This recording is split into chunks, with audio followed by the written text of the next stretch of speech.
ಶನಿವಾರ ಪೂಜೆ ಮಾಡುವವರು, ಉಪವಾಸ ಇರುವವರು ತಪ್ಪದೆ ಖಂಡಿತವಾಗಿ ಈ ರೀತಿ ಮಾಡಬೇಕು.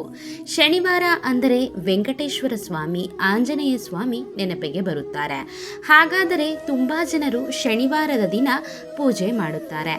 ಕೆಲವು ಮಂದಿ ಈ ದಿನದಲ್ಲಿ ಉಪವಾಸ ಇರುತ್ತಾರೆ. ಶನಿವಾರ ಪೂಜೆ ಮಾಡುವವರು, ಉಪವಾಸ ಮಾಡುವವರು ನಾವು ಹೇಳುವ ವಿಧಾನದಲ್ಲಿ ವೆಂಕಟೇಶ್ವರ ಸ್ವಾಮಿಗೆ ಪೂಜೆ ಮಾಡಿ ಕೆಲವು ಪರಿಹಾರಗಳನ್ನು ಪಾಲಿಸಿದರೆ ನೀವು ಮಾಡುವಂತಹ ಪೂಜೆಗೆ ಮತ್ತು ಉಪವಾಸಕ್ಕೆ ಒಳ್ಳೆಯ ಫಲಿತಾಂಶ ಪಡೆಯಬಹುದು. ಇದರಿಂದ ವೆಂಕಟೇಶ್ವರ ಸ್ವಾಮಿಯ ಆಶೀರ್ವಾದ ನಿಮ್ಮ ಕುಟುಂಬದ ಮೇಲೆ ಯಾವಾಗಲೂ ಇರುತ್ತದೆ. ಹಾಗಾಗಿ ಶನಿವಾರ ಉಪವಾಸ ಇರುವವರು ಹೇಗೆ ಪೂಜೆ ಮಾಡಬೇಕು, ಯಾವ ನಿಯಮಗಳನ್ನು ಪಾಲಿಸಿದರೆ ಕೋಟಿ ಜನ್ಮಗಳ ಪುಣ್ಯ ಲಭಿಸುತ್ತದೆ ಅನ್ನುವಂತಹ ವಿಷಯಗಳನ್ನು ತಿಳಿಯೋಣ. ಸ್ತ್ರೀಯರು ಶನಿವಾರ ಬೆಳಿಗ್ಗೆ ಎದ್ದು ಮನೆಯನ್ನು ಶುಭ್ರ ಮಾಡಿ, ದೇವರ ಮನೆಯನ್ನು ಶುಚಿಗೊಳಿಸಿ, ವೆಂಕಟೇಶ್ವರ ಸ್ವಾಮಿಯ ಫೋಟೋವನ್ನು ಹೂಗಳಿಂದ ಅಲಂಕರಿಸಿ ಪೂಜೆಗೆ ಸಿದ್ಧಪಡಿಸಬೇಕು. ಮುಖ್ಯವಾಗಿ ಶನಿವಾರ ಪೂಜೆ ಮಾಡುವವರು ಶನಿವಾರದ ದಿನ ತಪ್ಪದೆ ಕರ್ಪೂರ ಮತ್ತು ತುಳಸಿ ಎಲೆಗಳು ಇರುವ ಹಾಗೆ ನೋಡಿಕೊಳ್ಳಬೇಕು. ಏಕೆಂದರೆ ವೆಂಕಟೇಶ್ವರ ಸ್ವಾಮಿಗೆ ಕರ್ಪೂರ ಮತ್ತು ತುಳಸಿ ಎಂದರೆ ಬಹಳ ಇಷ್ಟ. ಹಾಗಾಗಿ ಶನಿವಾರ ಮಾಡುವಂತಹ ಪೂಜೆಯಲ್ಲಿ ತುಳಸಿ ಎಲೆ, ಕರ್ಪೂರ ಇಲ್ಲವೆಂದರೂ ಆ ಪೂಜೆಗೆ ಪುಣ್ಯಫಲ ಸಿಗುವುದಿಲ್ಲ ಎಂದು ಗಮನದಲ್ಲಿ ಇಟ್ಟುಕೊಳ್ಳಬೇಕು.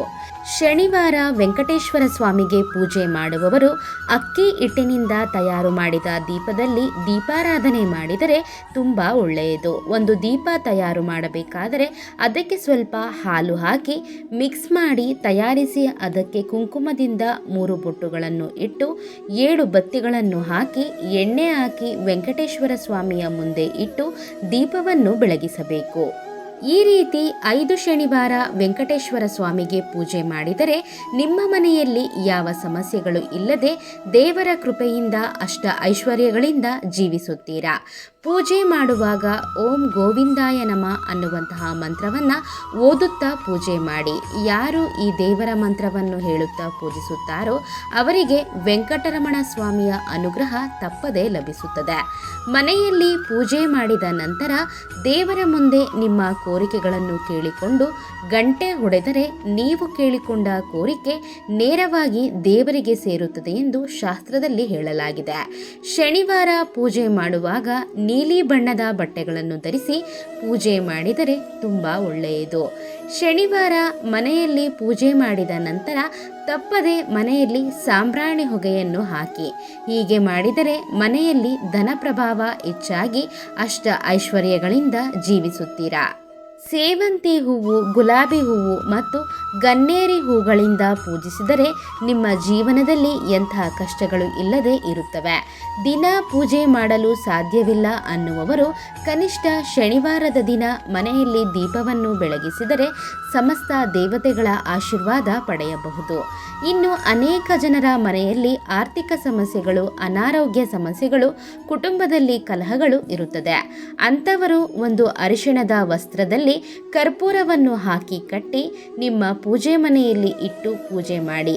ಹೀಗೆ ಮಾಡಿದರೆ ನಿಮ್ಮ ಮನೆಯಲ್ಲಿರುವಂತಹ ಸಮಸ್ಯೆಗಳು ಬರುವುದಿಲ್ಲ. ಹಾಗೇನೆ ಕುಟುಂಬ ಸದಸ್ಯರಿಗೆ ಅನಾರೋಗ್ಯ ಸಮಸ್ಯೆಗಳು ಬರುವುದಿಲ್ಲ, ಹಣದ ಸಮಸ್ಯೆ ಇರುವುದಿಲ್ಲ. ಎಂತಹ ಪರಿಸ್ಥಿತಿಯಲ್ಲೂ ತುಂಬ ಸಮಸ್ಯೆಗಳು ಇದ್ದಾಗ ಶನಿವಾರ ಸಾಯಂಕಾಲ ಒಂದು ತೆಂಗಿನಕಾಯಿಯನ್ನು ತೆಗೆದುಕೊಂಡು ಆ ತೆಂಗಿನಕಾಯಿಗೆ ಕುಂಕುಮದಿಂದ ಬೊಟ್ಟನ್ನು ಇಟ್ಟು ಪೂಜೆ ಮಾಡಿ. ಈ ರೀತಿ ಮಾಡುವುದರಿಂದ ಮನೆಯಲ್ಲಿರುವಂತಹ ಸಮಸ್ಯೆಗಳು ತೊಲಗಿ ಹೋಗುತ್ತದೆ. ಶನಿವಾರ ವೆಂಕಟರಮಣ ಸ್ವಾಮಿಯ ಆಲಯಕ್ಕೆ ಹೋಗುವವರು 11 ಪ್ರದಕ್ಷಿಣೆ ಹಾಕಿದರೆ ತುಂಬ ಒಳ್ಳೆಯದು. ಹಾಗೆ ಶನಿವಾರ ಪೂಜೆ ಮಾಡುವವರು ಕೆಲವು ನಿಯಮಗಳನ್ನು ಪಾಲಿಸಿದರೆ ತುಂಬ ಒಳ್ಳೆಯದು. ಶನಿವಾರದ ದಿನ ಮೆಣಸಿನಕಾಯಿ, ಬೆಂಡೆಕಾಯಿ ಮತ್ತು ಮಾವಿನ ಹಣ್ಣಿನ ಉಪ್ಪಿನಕಾಯಿಯನ್ನು ತಿನ್ನಬಾರದು.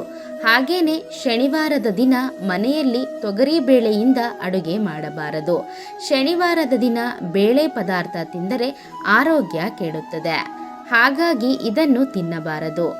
ಶನಿವಾರದ ದಿನ ಇನ್ನು ಉಪ್ಪು, ಎಣ್ಣೆ ಖರೀದಿಸುವುದು ಅಶುಭ.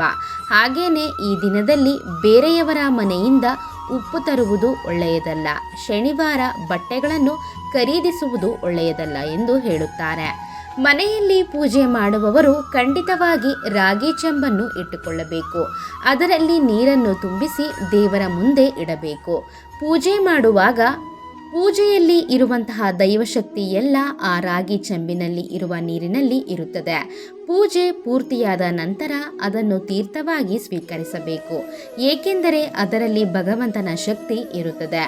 ಉಳಿದ ನೀರನ್ನು ನಿಮ್ಮ ಮನೆಯ ಗಿಡಗಳಿಗೆ ಹಾಕಬೇಕು. ಧನ್ಯವಾದ ಸ್ನೇಹಿತರೆ. ಈ ಮಾಹಿತಿ ನಿಮಗೆ ಇಷ್ಟವಾಗಿದ್ದಲ್ಲಿ ಮತ್ತಷ್ಟು ಇಂತಹ ಉಪಯುಕ್ತ ಮಾಹಿತಿಗಾಗಿ ನಮ್ಮ ಚಾನಲನ್ನು ಸಬ್ಸ್ಕ್ರೈಬ್ ಮಾಡಿಕೊಂಡು ಹಾಗೆ ವಿಡಿಯೋಗೊಂದು ಲೈಕ್ ಮಾಡಿ.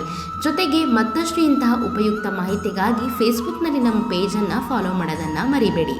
So thanks for watching our videos.